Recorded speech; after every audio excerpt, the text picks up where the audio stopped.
Hi, hello to anyone who's watching. My name is Antonina, Tosiek, and this year I have the pleasure to interview authors whose book have been published and translated in the new literary canon series by Biuro Literackie. We're gonna talk about the book themselves, but also I will ask some questions about the craft in language and with language, and also what does it mean to create literary words in the intersections of cultures and identities.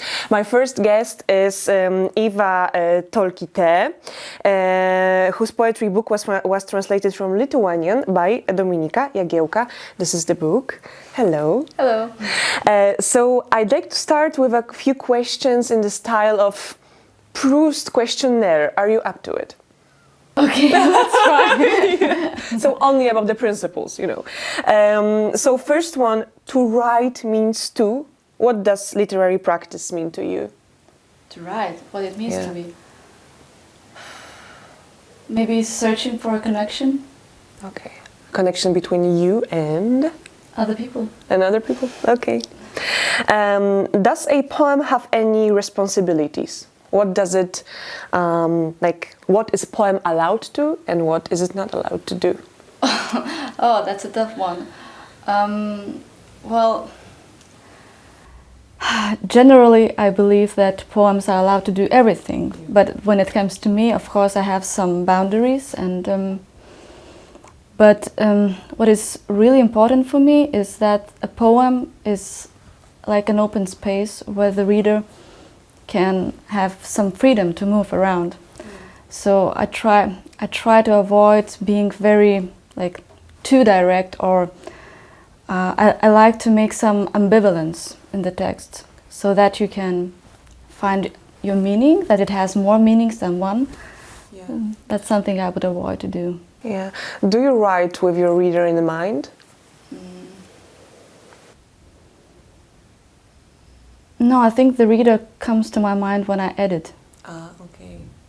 I try to ignore the reader while I'm writing, because otherwise it would make me very stiff, maybe, and scared. Yeah, scared. So yeah, I think the reader comes later. Yeah. Does it comes from your translator practice as well? Because I know you're translating, and maybe that's something which you learned to do and how to feel the language, and thinking about the reader who gonna meet up with the new book. No, I don't think so. But I've had some funny experiences with this, because so when someone's translating my work, I'm always very open to answer the questions, because I know how it helps, and I understand the craft of translating. And several times translators found illogical, I don't know, kind of mistakey things in my texts, which I didn't notice at all, even though I've written the text and I've read it many times, but only when you start to translate, you start to see all the holes in the text and stupid things, and it's a totally different way of looking into text. I think. Of being in the text as well. Yes, I get it. I write when I feel. What provokes or stimulates your creativity the most?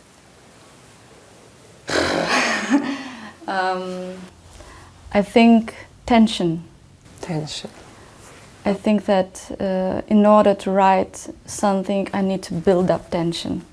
And it's not always a pleasurable thing, but there has to be some inner conflict, something which is kind of driving you crazy. And at least for me, of course not every time. Sometimes I have an idea. Sometimes I have a story I want to tell. I just think that it would be worth to tell it. So then it's a different process, but I would say, tension, or just it can also be something some kind of a conflict I noticed around me. Okay. Something which is difficult to digest. Yeah. Tension, a struggle, those are not very positive words, I would say. So do you think to write means also to struggle in general? Not exactly. I look at it in a more positive way, because I think in order to arrive at some ideas, at some, I don't know, revelations, you need to put some work into that. It doesn't just come to you while you're, I don't know, lying on the beach, very relaxed. You need to go through a whole process. And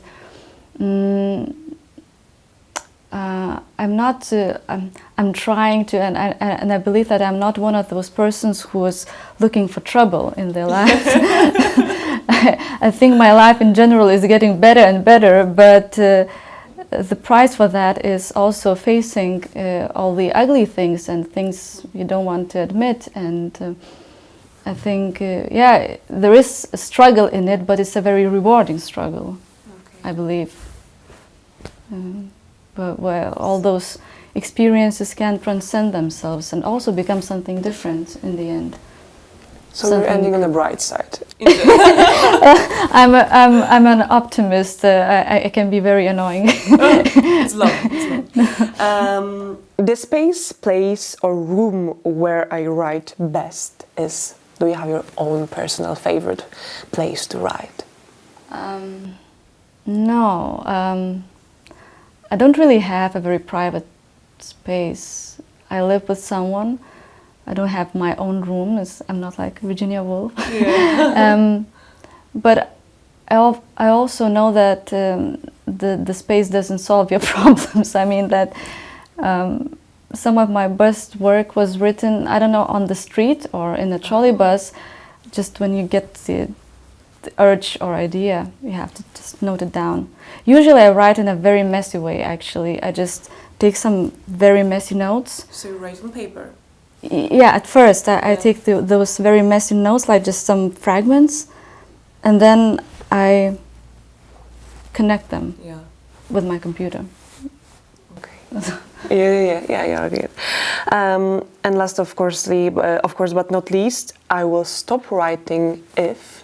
I would stop writing.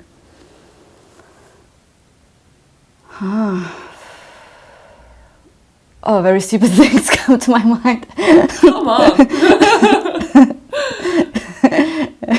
I don't know, I thought that I would stop writing if I could suddenly fly or dive without, needing to breathe.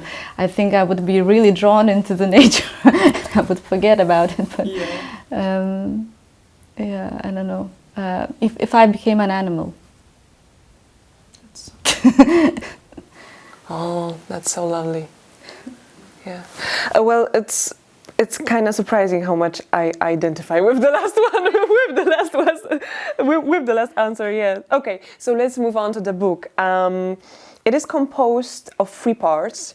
Upon a brief reading, they seem like independent, like separate stories, but then it gains momentum and the language is kind of gradually consuming first the individual, probably maybe some autobiographical even spaces, aspects, and then it moves to absorbing everything was organic, animalistic, and how the world is decaying.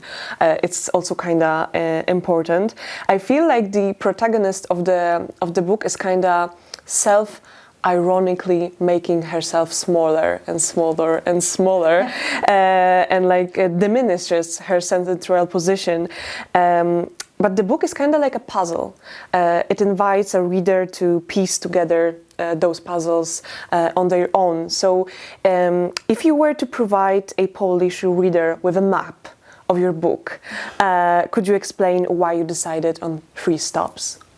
Well, so the concept of the book came to me when I was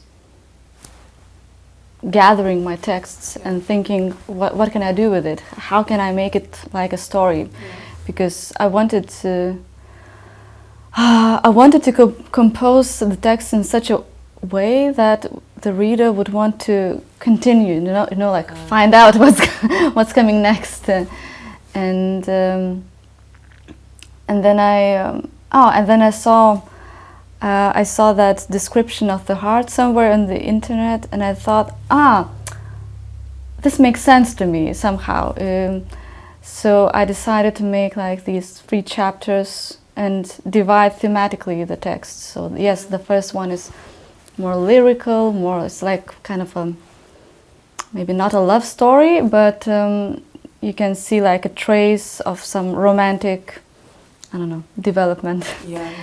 And then the second one is this angry part, like the muscles of the book. That's how I see it. And then the third one is where everything kind of opens up a bit, and the protagonist begins to look around and notice things which are not so personal, but are more like global. That was my idea. Yeah, okay. So like to end with a cliffhanger, let's say. Does it surprise you when you write? Can you surprise yourself? Well, yeah, but like that's the best part. Yeah. It doesn't happen every time, not at all. But that's what really ignites passion in you. So when you see that there are things which can happen which you didn't plan for and which are far greater than you imagined. Yeah. That's really a good feeling. So sometimes it does happen, but not every time. Yeah, okay.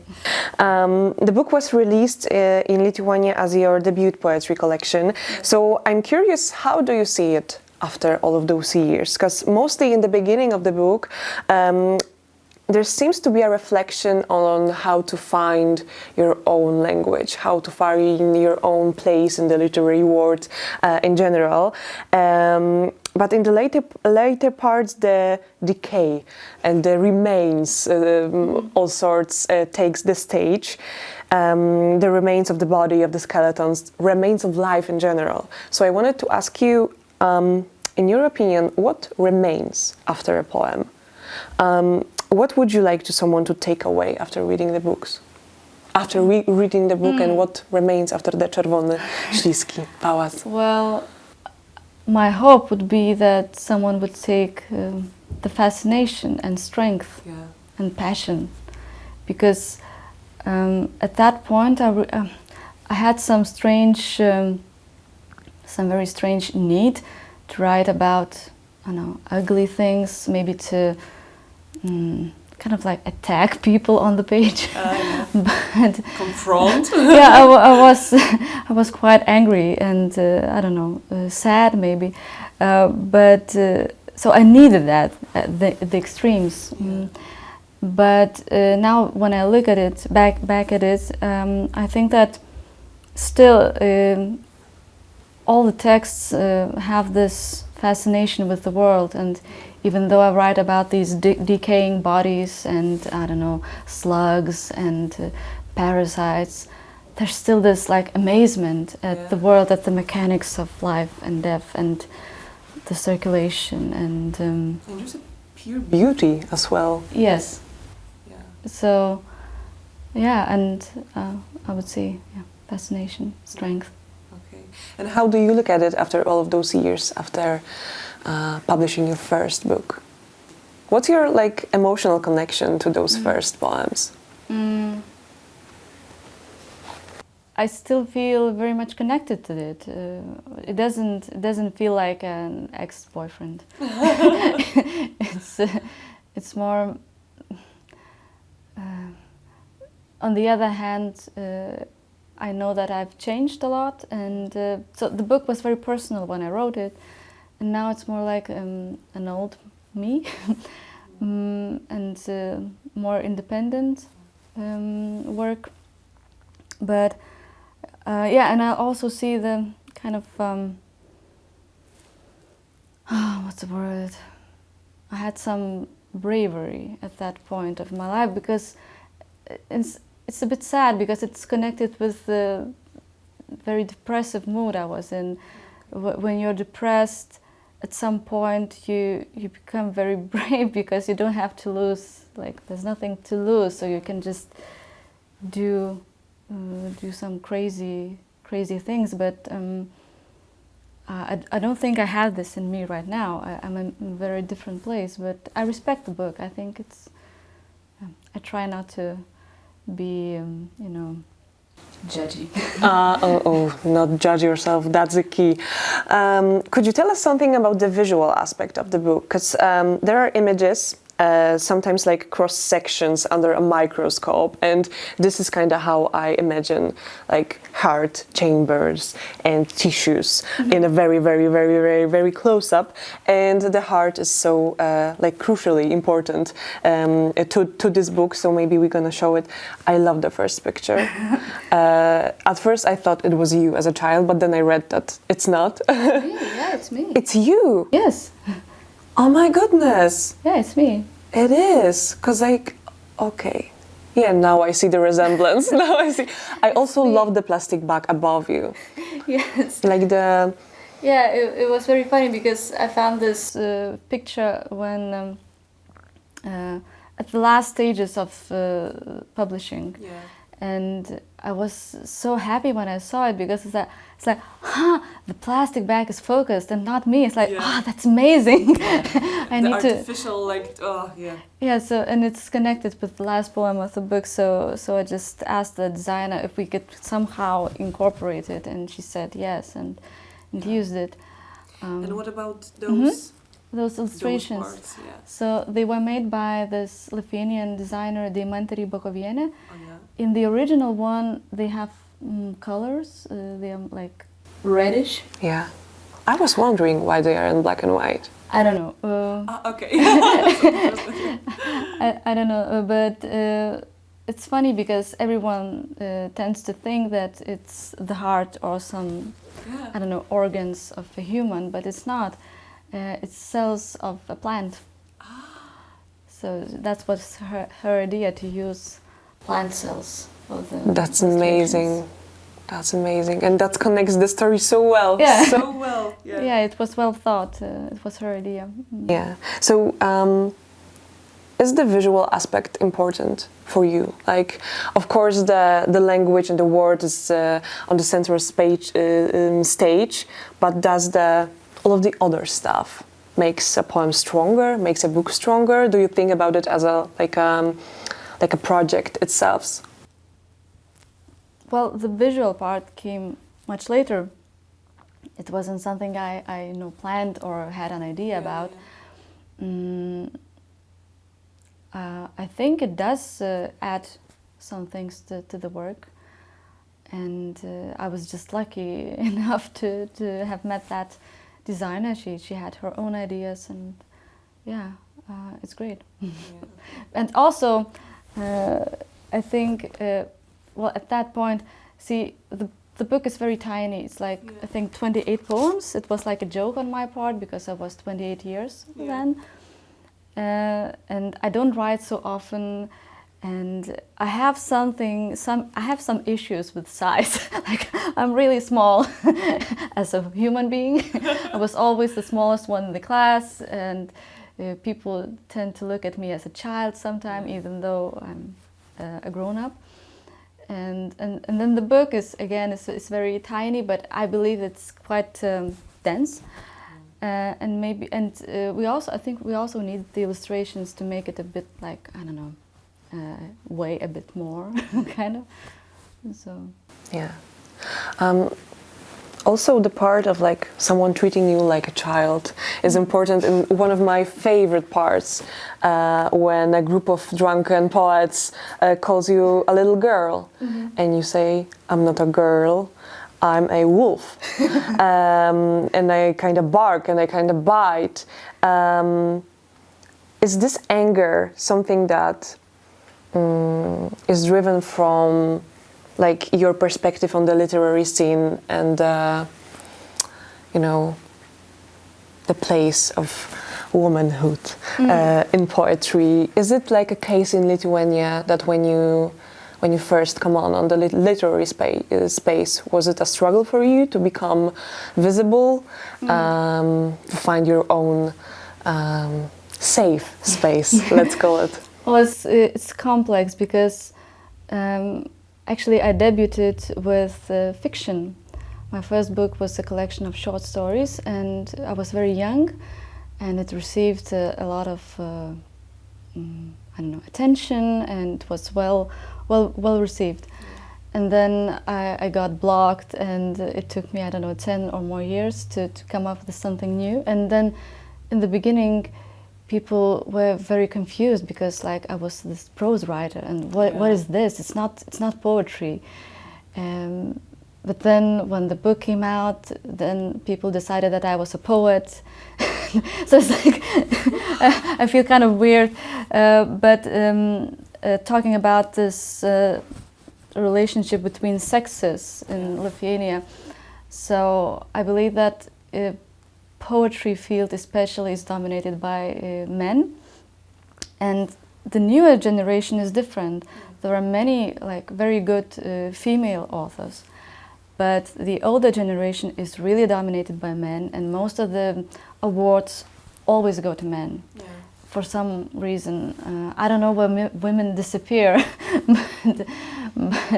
but there is something to it, like this tendency to overlook, or maybe tendency to, I don't know, but times are changing, and I notice how these older men poets, they become, I don't know, outdated, or something is happening. Out of touch sometimes.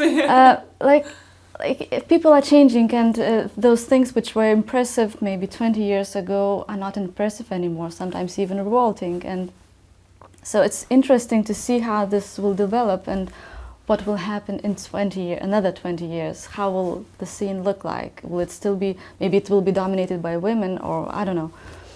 But yes, but this thing about like little girl, it's very general. It's not just something which happens for a young poet. Yeah. It's, I don't know how it's in Poland. Maybe you are all pioneer, but no, we're not. But in Lithuania, being called a little girl happens to me all the time, and it's always the men who call me that. And I'm not angry anymore, actually, but it does infantilize you, yeah, of course. And it makes you helpless and sweet.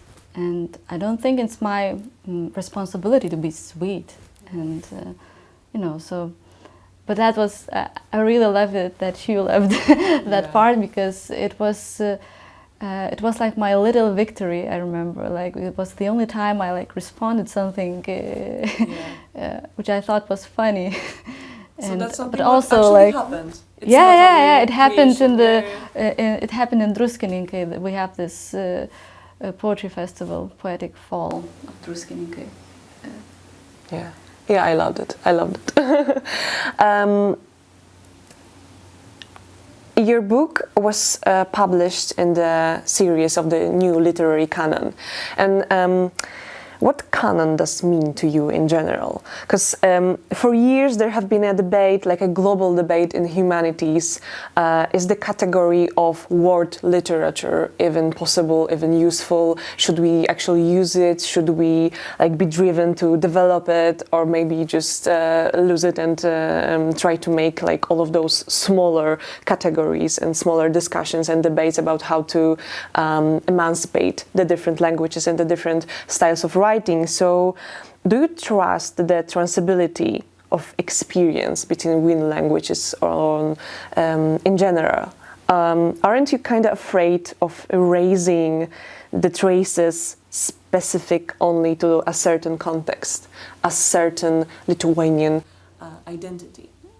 Like, do you mean if I'm scared of being lost in translation? Yeah, kinda. No, I do understand that it happens sometimes, but I think it's the case when poetry, like a poem, is very much based on the sound, rhythm, music, melody, or wordplay. It can be very tricky, but it's not my case. I don't rhyme. Of course, sound is important for me, but the heart of the text is experience or ideas or images, and that is very much translatable. Yeah. There are some details in this book which are possibly not understandable for Polish readers, but they are tiny ones, and I'm a translator and I very much believe in this profession. Yeah. And how was your work with Dominika Jagiełka? Did you have like any quarrels or arguing like about the tiny bits you mentioned? Did you like it? And I can imagine you don't really get a lot of pleasure from the meaning, but maybe you like the sound or the rhythm or the tempo of the of poems in Polish. Well, yeah, the process was quite long because she contacted me, I don't remember, maybe 2 or 3 years ago. And then she would like appear from time to time with some questions. And I recorded some of the poems for her because she asked, because she wanted to hear how it sounds, how the text is moving. So we did something like that. And then, yeah, some questions, some answers. It was, I don't know, a pleasure. Okay. Yeah. And what are you working right now? I just finished an essay about salt mine, but not a mine. It's like salt lake in France. And now I'm gonna write another essay about cave paintings. Cave paintings. Okay. So yeah, and also writing a bit of poems in between. Okay. Thank you, Eva. It was a pleasure to talk to you. So, Czerwony Śliski, Pałac, first of the interviews in the new literary canon series. Thank you. Thank you.